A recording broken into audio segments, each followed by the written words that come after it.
Bienvenue dans votre émission Coffre aux idées.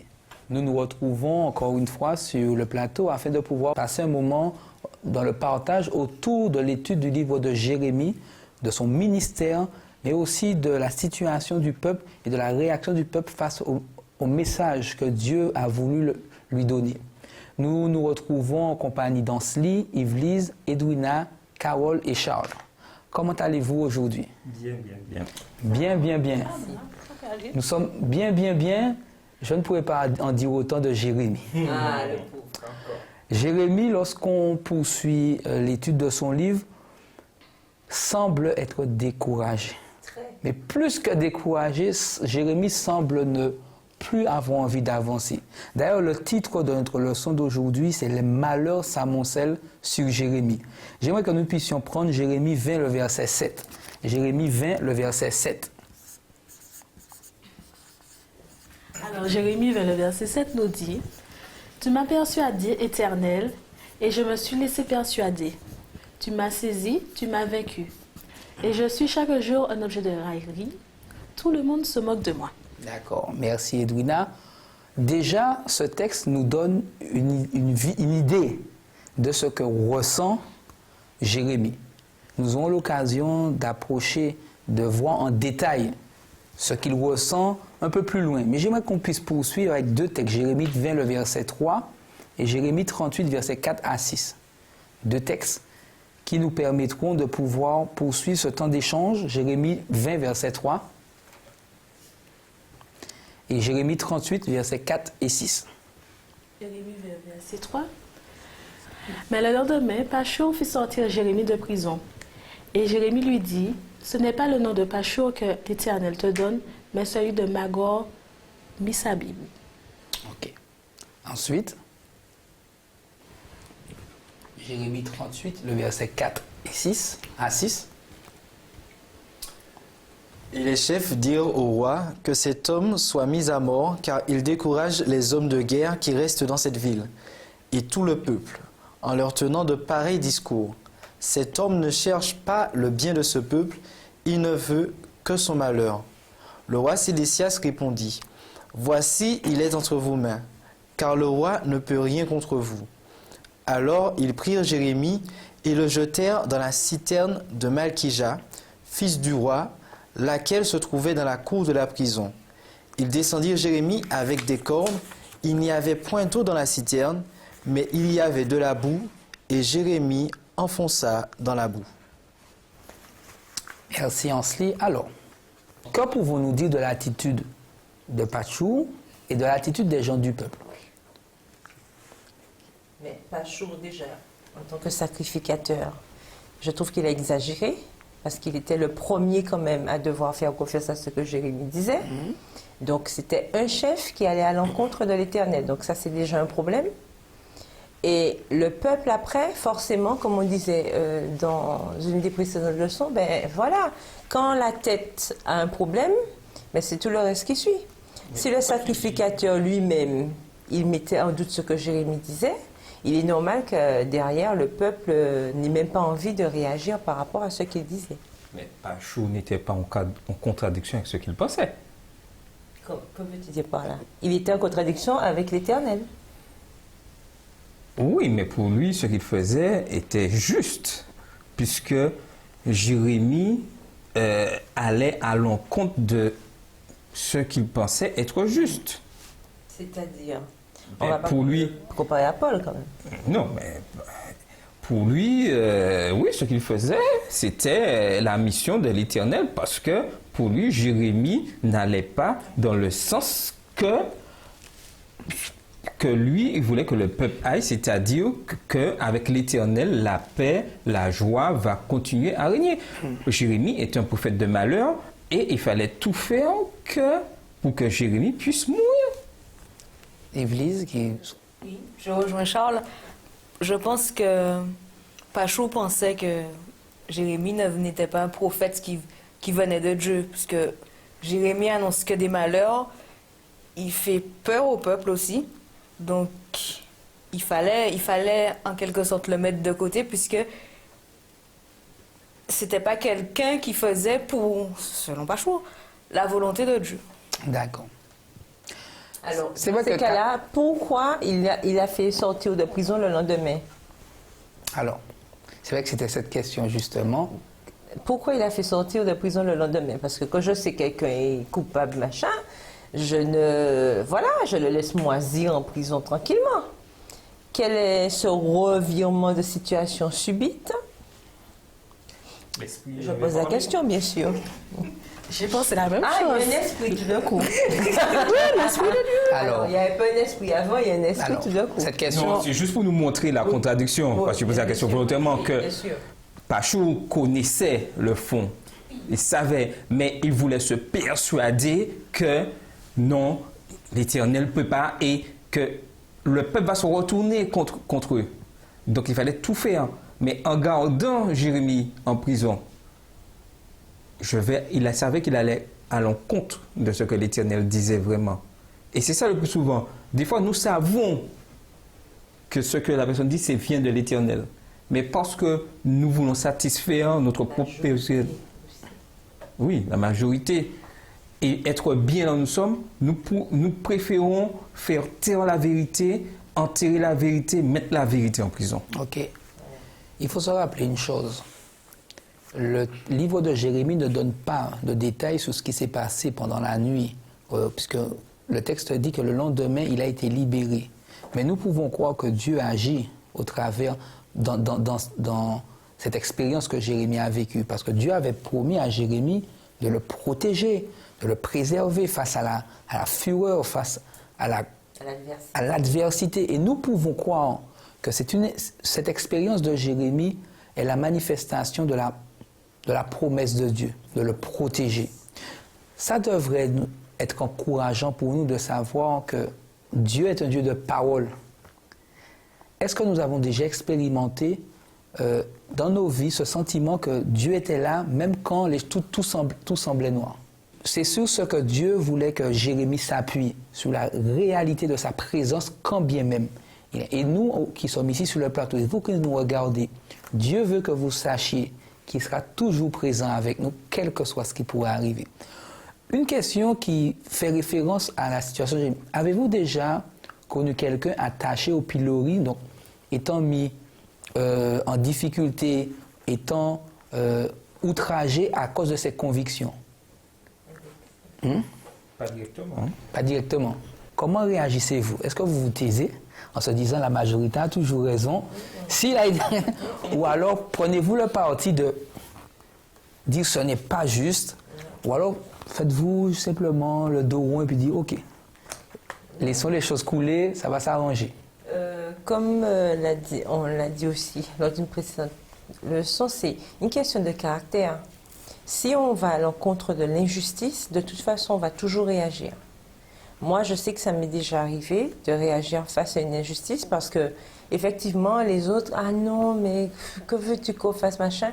Moi, ça m'arrive je réagis parce que moi, franchement, j'ai un peu de mal avec l'injustice. Quand je vois qu'il y a de l'injustice, j'ai tendance à ouvrir ma bouche, entre guillemets, parce que je trouve qu'on ne doit pas se laisser comme ça emporter, puisque Dieu nous demande quand même d'être des gens équitables.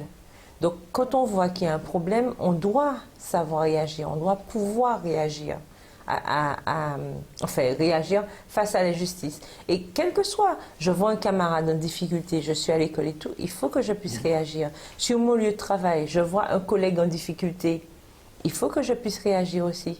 Il ne faut pas que je me cache derrière « Ah oui, mais ma petite position, tranquille. Ah non, moi, je ne veux pas me mêler, etc. » Parce qu'en quelque part, je ne me mêle pas et quand je ne me mêle pas, je suis complice aussi du meurtre. Pour moi, ça reste un petit meurtre entre amis. Si on ne réagit pas, c'est comme on dit, qui ne dit mot consent. Donc ça veut dire qu'on est d'accord avec ce qui se passe. Ok. Edwina ne semble pas forcément d'accord. Vas-y, je t'écoute. Oui et non. Alors explique-toi. Non, mais je te donne un cas d'école. Un cas d'école. On se retrouve au sein de l'église, il y a frère X qui a fait telle chose, et sœur Z dit, oui, le frère a fait ça. Mais, comme c'est quelqu'un d'assez bien placé, la majorité de l'église, la question de l'église, va censurer la sœur parce qu'on dit qu'elle a menti sur le frère, alors que tu sais que ce n'est pas vrai. Et la Que la sœur dit la vérité. dit la vérité. On va faire la démarche d'aller voir frère X ensemble. Oui. Voilà. Et pourquoi Oui, censurer la sœur? oui, mais la sœur est censurée. L'église, Alors- ça arrive à l'église, on censure la Alors, sœur. ici, nous Tu sommes en fais train de quoi? parler de notre réaction en tant que jeunes lorsque nous sommes confrontés à l'injustice. Est-ce que nous faisons le choix, et c'est ça la question de départ, est-ce que nous faisons le choix de nous taire ou alors faisons-nous le choix de pouvoir dire non? Et rappelons-nous, nous disions que pour pouvoir être capable de le faire, il faut avoir ce courage nécessaire pour se lever, pour dire non, je ne suis pas d'accord. Et le courage pour une position pour quelqu'un qui est injustement traité. Voilà. Et quand bien même la majorité irait dans le mauvais sens, moi je sais que j'ai pris position. J'ai pris position. Et c'est pareil, mais c'est dans tous les domaines, même pour les votes. Nous sommes dans nos communautés, parfois il y a des votes. On n'est pas d'accord. Qu'est-ce qu'on fait? On préfère ne pas voter. Non, on dit qui sont ceux qui sont pour? Ils ont levé la main. Qui sont ceux qui sont contre? Je lève la main. Voilà. Même si je suis la seule, Même si on t'en je aux suis yeux, contre. Comme ça, on dit oui, il y avait une personne contre. C'est ça le. Ça, s'il y a un problème, on sait que tu étais contre. Voilà, il faut savoir ma position. Qu'est-ce qu'on fait le plus souvent dans ce cas-là? Je On vote vote de ne pas voter ou je on vote vote contre. Voilà. Il faut réagir. Mais il faut avouer que c'est beaucoup plus facile de rester là en stand-by et... La majorité ou bien Ah, non, je vote pas. Non, je vote pas. C'est vrai, parce qu'être neutre, en fait, au final, c'est revenir à donner à la majorité plus d'importance. Parce que, comme elle disait, on prend l'exemple du vote. Si dans un vote, il y a 8 personnes qui votent pour et 6 et 7 qui votent contre, mon vote, si je m'abstiens, aurait pu faire la différence. Donc, quand on ne réagit pas, donc, c'est pas qu'on est pour la majorité. Mais ne pas réagir, va cautionner, va être en faveur de la majorité. Attends, et surtout tout en sachant Que c'est de la justice. on est dans l'injustice. Que c'est l'injustice. Et c'est là la qu'on encore majorité. plus grave. Et on se rend compte que malheureusement, l'injustice a un impact sur celui qui le vit. Dans le cadre de Jérémie, j'aimerais que nous puissions prendre Jérémie 15, le verset 18. Jérémie 15, verset 18. Pourquoi ma souffrance est-elle continuelle? Pourquoi ma plaie est-elle douloureuse et ne veut-elle pas se guérir? Serais-tu pour moi comme une source trompeuse, comme une eau dont on n'est pas sûr? Merci Carole. Dans Jérémie, verset 7 à 14, Jérémie va faire aussi un exposé de sa souffrance. D'ailleurs, le texte à mémoriser nous disait « Seigneur, tu m'as si bien séduit que je me suis laissé prendre. Tu m'as forcé la main, tu as été le plus fort. Tous les jours, on rit de moi, tous me tournent en ridicule. » Dans ce passage, Jérémie va même jusqu'à maudire le jour de sa naissance. Comment aujourd'hui voyez-vous la situation de Jérémie? Comment l'apercevez-vous par rapport à ce qu'il dit à Dieu et par rapport à son ministère? Rappelez-vous que Jérémie a été appelé pour pouvoir transmettre un message au peuple dans une situation critique, mais un message aussi d'espoir. Allons. Déjà, le découragement n'est pas un péché. C'est rassurant. Sinon, ça serait. C'est déjà rassurant. C'est désolant pour nous. Le découragement n'est pas un péché. Donc, c'est normal que sous l'adversité, que nous nous sentons abandonnés. Même Jésus, à un moment donné, il s'est senti découragé. Parce que lorsqu'il était dans le jardin de Gethsémani, il a... Donc, c'est comme le roseau. On plie, mais on ne se casse pas. Ok. Parce qu'on peut avoir... On a des difficultés à un point, mais on ne voit pas le tunnel. Mais quand même, on voit cette petite lumière-là qui nous tient en vie. On garde cet espoir et tout jusqu'à ce que, bon, la lumière s'agrandisse au fur et à mesure. Mais effectivement, on peut être découragé à travers notre cheminement spirituel. C'est normal puisque on le chante tout le temps. La route du chrétien n'est pas toujours facile. On a des épreuves et tout. Les épreuves n'ont jamais eu la réputation d'être faciles, hein, d'accord, quel que soit. Mais on peut surmonter les épreuves. Et c'est là, grâce soit rendue à Dieu justement, l'Éternel nous donne la force de. C'est là que notre foi devient tout, en fait. C'est là que la substance. Et c'est là qu'on voit vraiment à quel point nous sommes attachés ou pas, ce dont nous avons besoin ou pas, parce que c'est à ces moments-là qu'on puise dans la réserve que nous avons forgée pendant que c'était, comme on dit, la période de vache grasse, pour que lorsqu'il y a période de vache maigre, on puisse quand même résister et que les gens qui nous observent disent « Oh, mais comment? Il n'y a pas de problème, tout ça de choses, on entend sur et tel machin, toujours le sourire et tout, on garde la banane, on n'est jamais... Mais qu'est-ce qui fait ça? C'est pas qu'on ne souffre pas, c'est pas qu'on ne pleure pas le soir dans son lit et tout, mais c'est parce qu'on sait en qui on a cru et on puise dans ça pour pouvoir résister. C'est ce qu'on appelle la résilience, justement. Et en tant que chrétien, on est appelé à développer ça, la résilience. Ok. En tant que jeune, vous êtes-il déjà arrivé de vous sentir découragé face à une situation ou une succession de situations? Ah oui. Comment avez-vous fait pour dépasser? Jusqu'à présent, je me pose la question. Hein. Comment tu vas faire pour aider les autres alors? Alors, Comment tu vas m'aider? comment ça? Je me pose la question, justement. Alors, lorsque vous êtes en but aux difficultés, comment faites-vous pour dépasser le sentiment de ne plus avoir envie d'avancer? Qu'est-ce qui vous permet de tenir? Carole disait que c'est cette relation qu'on aura acquis avec Dieu qui doit permettre. Est-ce que vous êtes d'accord? Oui. Ou est-ce qu'il faut ajouter, il y a quelque chose en plus qu'il faudrait? La force de caractère aussi. La force de caractère. Mais avant tout Dieu, mais aussi la force de caractère aussi. Ok, Ansley? Moi, ma situation, c'est que je dis merci Seigneur. J'ai une maman qui est très compréhensible, même si je ne lui dis pas forcément tout. Mais dans des circonstances atténuantes, elle a toujours été là pour me remonter le moral. Et franchement, je dis merci à Dieu pour ça parce que des fois, voilà. Ok. Donc Ansley met l'importance sur ceux qui nous entourent, ceux qui nous sont proches ou alors qui sont en capacité de nous accompagner, de nous aider. La question que je pourrais poser, est-ce que nous sommes toujours une personne sur qui les autres peuvent compter pour retrouver la pêche? S'ils viennent vers nous, serons-nous capables de pouvoir leur donner, avoir la bonne attitude, être là au bon moment pour pouvoir les encourager? Parce que nous avons des amis, nous avons des parents qui parfois se sont découragés, n'ont plus envie d'avancer et comme Élie, ont simplement envie de mourir, de se laisser mourir. Et ça, c'est notre rôle aujourd'hui, même si nous ne sommes pas forcément appelés comme Jérémie à être un prophète en période de crise, comme Jérémie, mais nous sommes appelés à être disponibles pour les autres.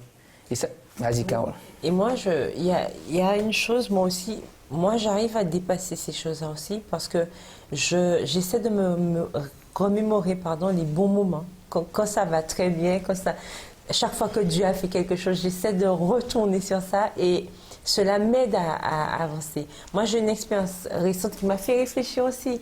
Dernièrement, je vais sur mon lieu de travail, etc. Donc, j'ai garé ma voiture et tout. Je suis en train de marcher, il y a une voiture qui s'arrête près de moi. Donc, c'est un collègue qui s'arrête et qui me dit « Ah, je m'arrête pour prendre ma dose de sourire du jour parce que tu es toujours en train de sourire. » Il me dit ça, et je me rends compte qu'à ce moment-là, au moment où il s'arrête et tout, j'étais en pleine réflexion et peut-être que j'avais pas forcément la grande banane habituelle, mais je me dis, mais les gens t'observent parce que au moment où tu t'y attends le moins, il y a toujours quelqu'un qui veut te rappeler.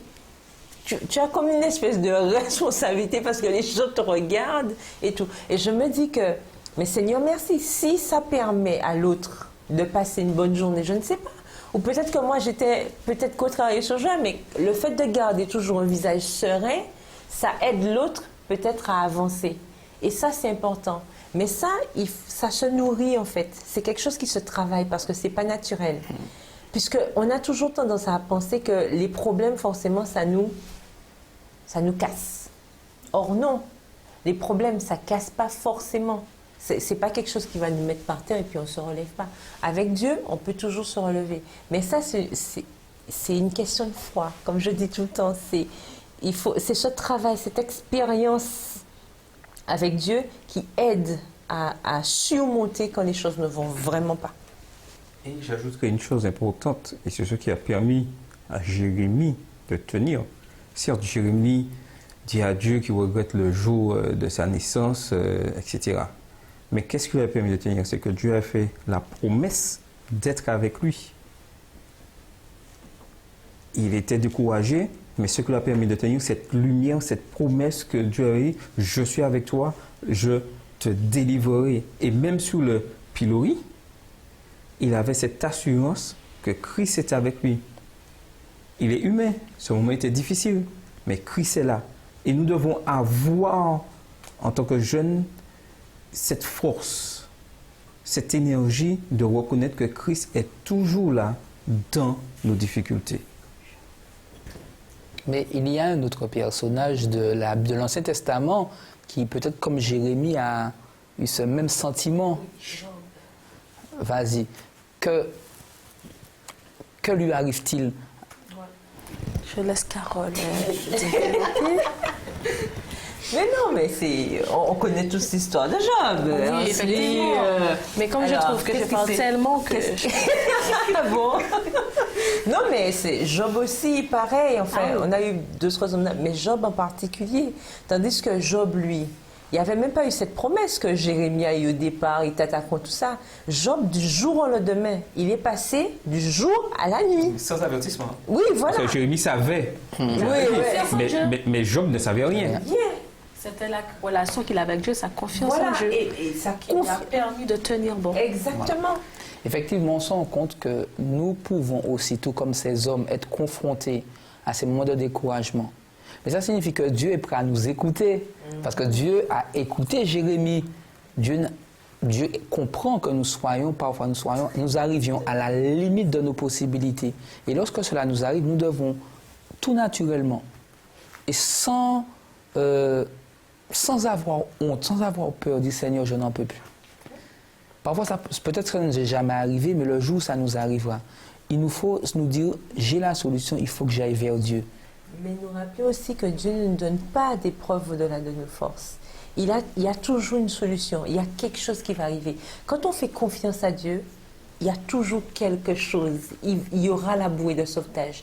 Mais il faut avoir cette foi suffisante pour se dire que même si, comme les compagnons de Daniel face à la fournaise, et moi j'aime beaucoup ce verset, où ils disent au roi, mais même si au roi, même si Dieu ne vient pas nous sauver, on ne va pas se prosterner.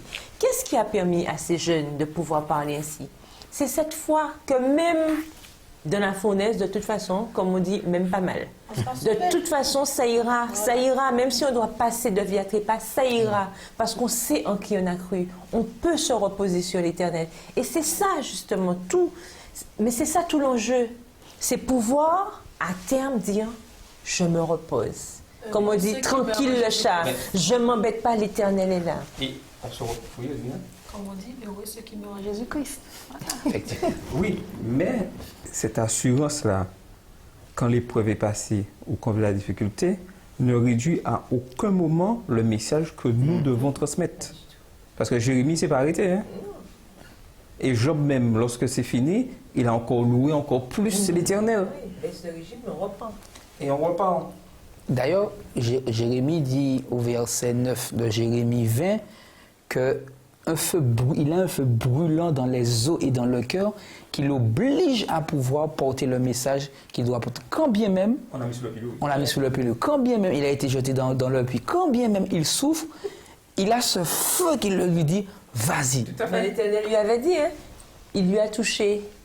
Je mettrai mes paroles dans ta bouche. Mais quand l'Éternel met un truc là, on ne peut pas. Non, mais ça veut surtout dire que même si Dieu nous a donné la mission et qu'on nous oblige à fermer notre bouche, qu'on veut nous mettre de côté, le feu brûlant de l'amour de Christ, le fait d'annoncer que Christ revient, le fait d'annoncer cet évangile, on parlera quand même. Et je vais prendre l'image de la taupe. Bon, on n'a pas trop de taupes ici, mais qu'est-ce qui se passe avec les taupes? Quand le propriétaire essaie de boucher un trou par la machine, pop, la taupe repart, elle repart là, elle repart. C'est un petit peu ça. Lorsque Dieu impulse l'énergie, bien rien ne peut le contenir. Donc quand une porte se ferme, il y aura toujours une fenêtre. Et si ce n'est pas une fenêtre, ce sera une lucarne. Si ce n'est pas la lucarne, ce sera un petit trou. Il n'y a pas de solution. C'est l'Éternel. Et j'ajouterais, puisque pour être vraiment dans l'actualité, nous vivons dans des églises, dans des communautés, où des fois nous sommes empêchés d'aller de l'avant. Mais il n'y a pas qu'en allant uniquement à l'église ou en faisant des choses que j'annonce l'évangile. Je plus de mon voisinage, sur les réseaux sociaux, j'annonce l'évangile.